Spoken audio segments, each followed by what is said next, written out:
Mula sa Mahiwagang Burnay. Mahiwagang Burnay. Mahiwagang Burnay. Ang kwento.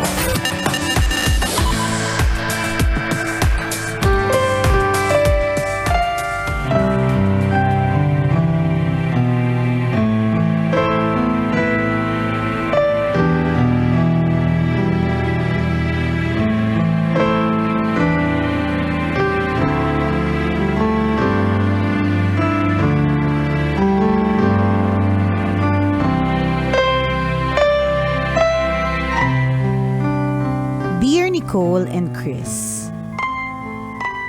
Itago niyo na lang ako sa pangalang Jasmine, tambalanista for 8 years. I have been a regular listener of your program, sa radyo at sa podcast.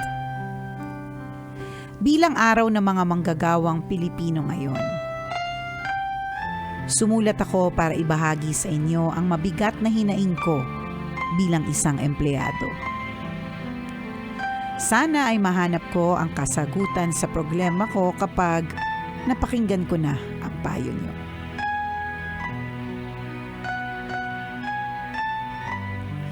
Dahil mahirap, lumaki akong alam agad ang mga limitasyon ko sa maraming bagay.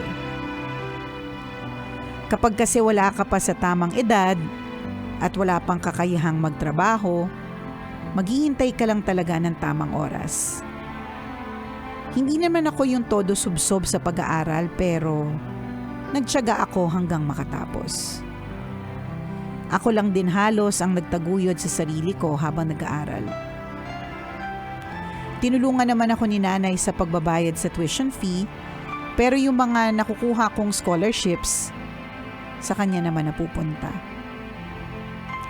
Yung mga iba pang bayarin sa eskwela at mga kailangang bilhin, ako na ang nagbabayad. Kinukuha ko sa naipong baon ko. Minsan sa matandang Pinoy na chatmate ko sa abroad.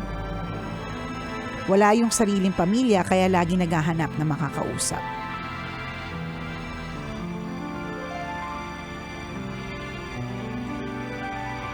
After college, naghanap agad ako ng trabaho. Natanggap naman ako matapos ang ilang buwan ng pag-a-apply. Walang trabaho ang nanay at nag-iisang anak ako kaya yung buong sahod ko ibinibigay ko sa kanya. Hindi ako nakakarinig ng pasasalamat pero kapag kulang, nasusumbatan ako. Kahit piso wala akong itinitira para sa sarili ko. Hindi ako sumasama sa mga outing sa opisina. Nagpapaiwan din ako kapag kumakain ng mga katrabaho ko sa labas. Kapag kailangan ko ng pera, doon lang ako humihingi sa nanay ko. Tambalan ilang taon ng ganito ang sitwasyon ko. Kahit araw-araw na nagtatrabaho, wala akong sariling pera. Yung mga pangangailangan ko, pahirapan bago ko mabili. Hindi ko mabili yung mga gusto kong mabili. Wala akong ipon. Ang masakit pa, hindi naman appreciated yung effort ko to provide. I am drained physically, financially, and emotionally. Tambalan totoo pala yung sinasabi ng iba na may mga magulang na ginagawang retirement plan ng mga anak. Nasasagad na ako at napapaisip sa kalagayan ko. Hanggang kailan ko gagawin ito? Hanggang kailan ako magtatrabaho nang walang napapala? Tumatanda din ako at balang araw gusto ko din sanang magkaroon ng sariling pamilya. Pero paano mangyayari yon gayong hindi ko naman maiwan ang nanay? Kaming dalawa lang kasi ang magkasama sa bahay. Salamat sa pagbasa ng sulat ko, Nicole and Chris. Hihintayin ko ang payo ninyo. Ang inyong tambalanista, Jasmine.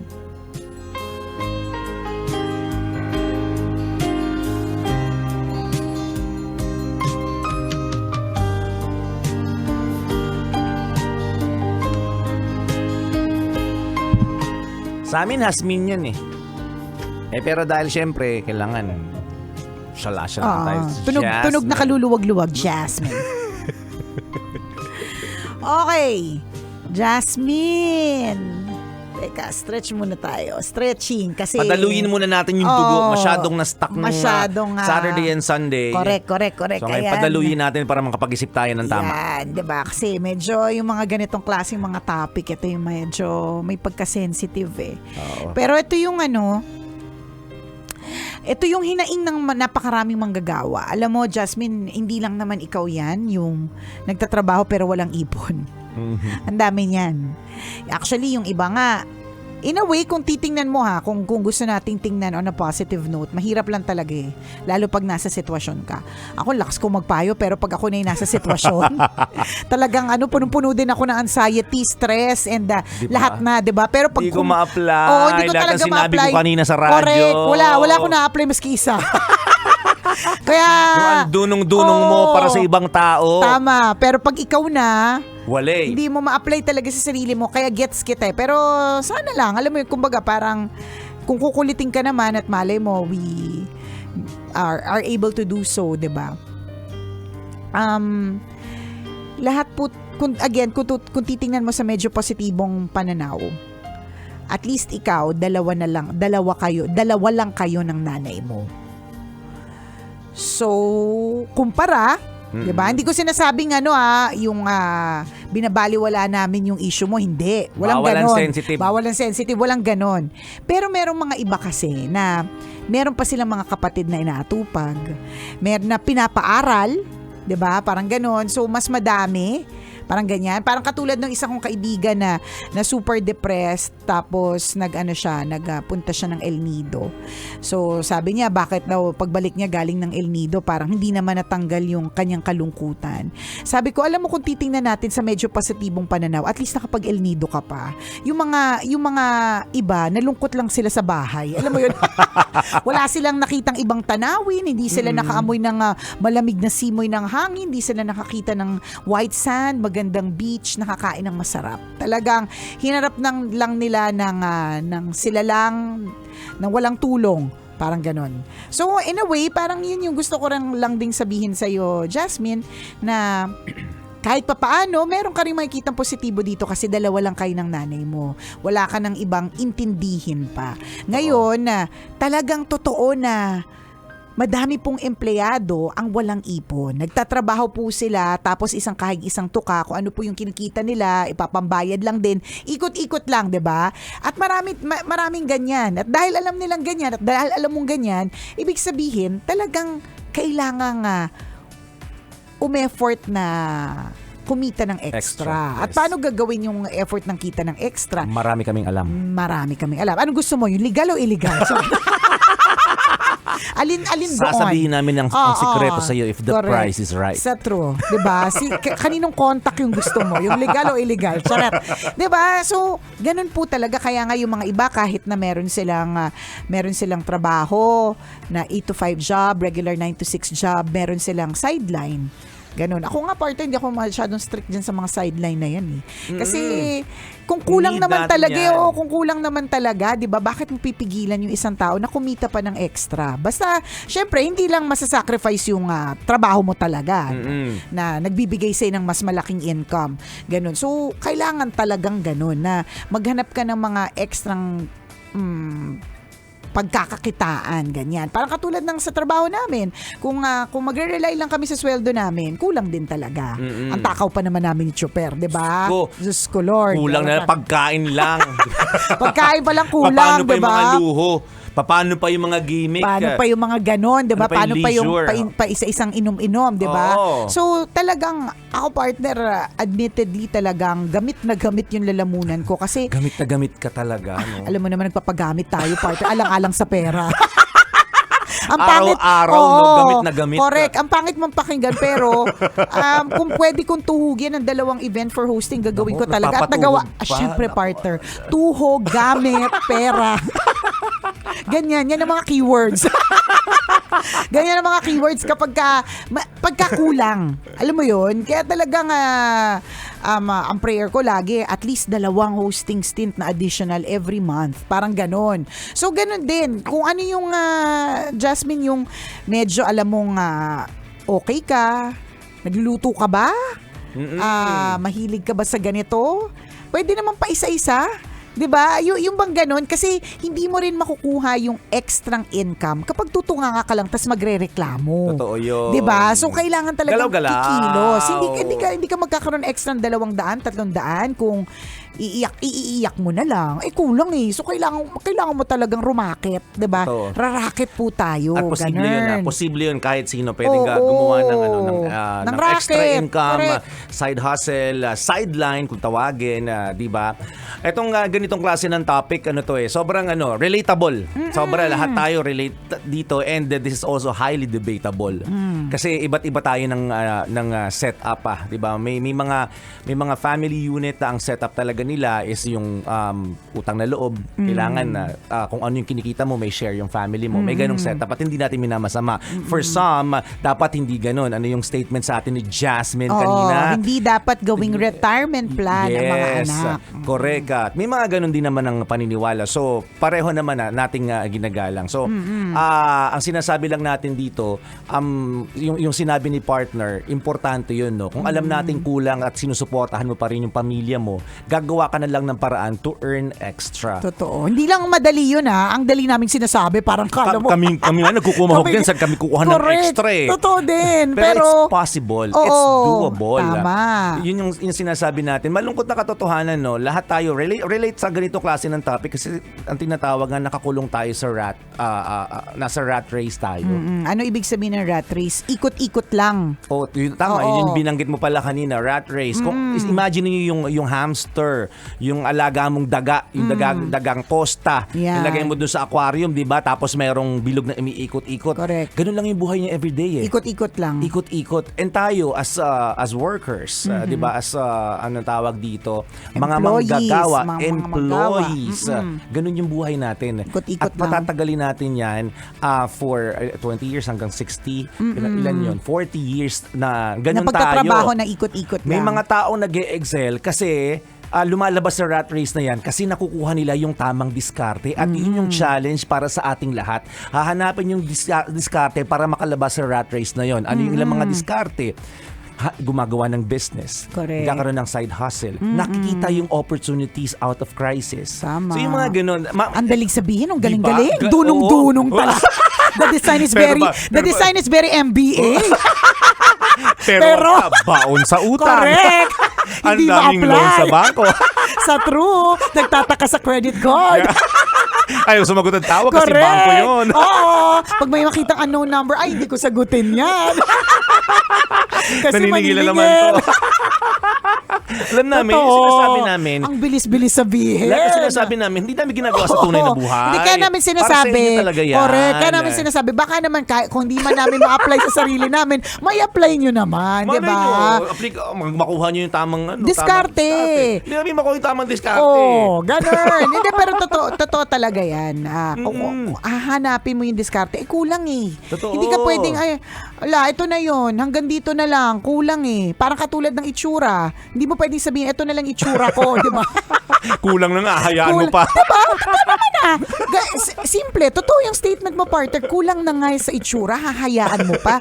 Hindi. Gagawa ka ng para. Meron ako isang kaibigan, kumakalaklak ng collagen. Talaga naman. Ang tindi. Talaga. Kasi alam niya sa sarili niya na kulang yung itsura niya eh. So talagang lahat na ng mga pwedeng karamihan sa kanyang budget na pupunta sa collagen at kung anik-anik, diba? Kasi ginagawa niya ng paraan. Diba? Correct, So, ibig sabihin, gagawa ng paraan. Nung pandemic, partner, sabi ko nga sa'yo, partner, na-discover ko yung Tindera in Me na hindi ko na-discover in diba? how many decades, Isang diba? magandang diskarte yun, Diba? partner. Na pwede palang ibenta yung katawan kahit matanda ka na. Ay, iba pala. Sorry, mali! Akalain mo yun, hindi Akalain mo namin may naisip na mali. Nagulat kami. Akalain mo may bumili. May bumili ng laman mo. Nagulat kami doon. Charot. O, di ba? Nung pandemic na discover ko yung Tindera in Me. So na experience ko magbenta ng bigas, tapos umiikot sa aming lugar para mag-deliver ng bigas. And na-realize namin na kasi lahat tayo work from home noon, no. Kung hindi kami nagtanong kung paano ba kumita ng extra, hindi din namin makukuha yung ilang daan. I mean, hindi naman ito 100,000. extra hundreds lang din naman talaga yun. Pero yung extra hundreds na yun, pambili na rin ng mga kung anok-anok na kailangan. Dagdag din siya. Kasi nga, alam natin kulang nung time na yun, partner. Walang events. So, syempre, yung mga usual na pwedeng may racket ka, wala yung usual na racket na yun. So, hindi ka pwedeng... Sabi ko nga sa'yo, ang motivation namin matay gutom kami. So hindi kami pwedeng magutom. So gagawa ka ng paraan. At hindi mangyayari yun kung tutunganga ka lang magrereklamo. Tapos yung iniisip mo, hindi mo isa sa katuparan. Tama Kaya i-couple mo din siya with prayer na i-guide ka ni Lord sa mga tamang tao. Kasi syempre madami ding mapagsamantala. 'Di ba? O-offeran ka ng ganito ganyan, parang napakabongga, yung pala scam pala. So lagi nga kaakibat diyan may prayer na i-lead ka sa tamang oportunidad at i-lead ka ng Diyos sa tamang mga tao na tutulong sa iyo. Tama yan. It's all about mindset. Kung araw-araw puro pagreklamo yung gagawin mo, wala talagang mangyayari. Ang maganda dito, Jasmine, alam mo kasi yung problema mo. Diba? Pag na-pinpoint mo yung problema mo, kaya mong hanapan ng solusyon. Yes. Lalagyan mo lang talaga ng extra effort para mahanap yung solusyon na yun. Ang mahirap niyan, alam mo yung problema, pero hindi mo ginagawa ng paraan. Yes. In your case, alam mo yung problema mo, which is kulang ang yung income, then the solution is find extra income. Ganun. Yun yung susolusyonan mo ngayon. So, ikaw na yung mag-iisip. Kami nagbigay ng suggestion. Ikaw na yung mag-iisip Kung ano yung yun. anong detalye ng Correct. gagawin mo. Bukas mo ba gagawin ito? Sa isang araw ito? Anong klase? Yes. Anong diskarte? Anong sideline ang gagawin mo? Sa'yo na yun. Assignment mo na yun. Correct. At saka huwag ka titigil, saka huwag ka mahihiya. Sa mundo ngayon na kulang lagi yung sweldo ng mga empleyado, huwag kang mahihiya na magtatanong ka kung paano ka pa ikikita ng extra. Kasi natandaan ko, partner, yung bigas-bigas na yan, nagtanong lang ako parang nagtanong lang kami mag-asawa, ano bang mabebenta sa inyo? Parang ganon. Oo. Ano ba pwedeng ibenta dyan? Parang ganon. Yun yung lagi Pwede. namin tanong Ano bang pwedeng ibenta dyan? Ganon. Totoo yun. Yung magandang ito yung pinakasimpleng example, paano mo, yung sinasabi natin gagawan mo ng paraan. Halimbawa, nagluluto ka. Alam mong may kulang. Tinikman mo, ay matabang. Correct. So, na-determine mo kaagad, na pinpoint mo ano yung problema. Ang kulang, asin. So, kahanap ka ngayon ng asin para magkalasa yung pagkain. Kung gusto mong manamis-namis, didagdagan mo ng asukal. Simple example lang itong mga binibigay namin. Yung sinasabi namin dapat maging mindset mo, alam mo yung problema, alam mo ngayon yung gagawing solusyon. O, sample lang yung pagluluto. Yan. As ang binigay ng sample ni Nicole, yung pagpapaganda, alam mong kulang sa ganda. Correct. Tapos ganun na lang, parang pinanganak kang pangit, mamamatay kang pangit. Hindi, di ba? Alam mo yung problema. Kulang ka sa ganda. Gagawan ka ng paraan. Yan. Di ba? So, ganun yun. Totoo. Kulang at lagi mong tatandaan din, Jasmine, para hindi ka feeling alone. Yung sitwasyon mo, hindi yan bago. Hindi yan, ikaw lang ang nakakaranas. Maski Lahat kami tayo. nararanasan namin yung mga ganyang klase mga pagkukulang. Pero ang difference sa'yo ng ibang tao is that yung ibang tao na-realize nila, may kailangan palang gumawa ng paraan. Yes. So dun ka na din dun sa part na yun, ganon. Yan. Kailangan ganun, ha? Ganon. Meron na palang paraan. Salamat sa iyo, Jasmine, for sharing your story with us. Muli ako po si Nicole Yala. At ako naman si Cambio Keng Chris Chuper. Ingat and have a feel good Lunes.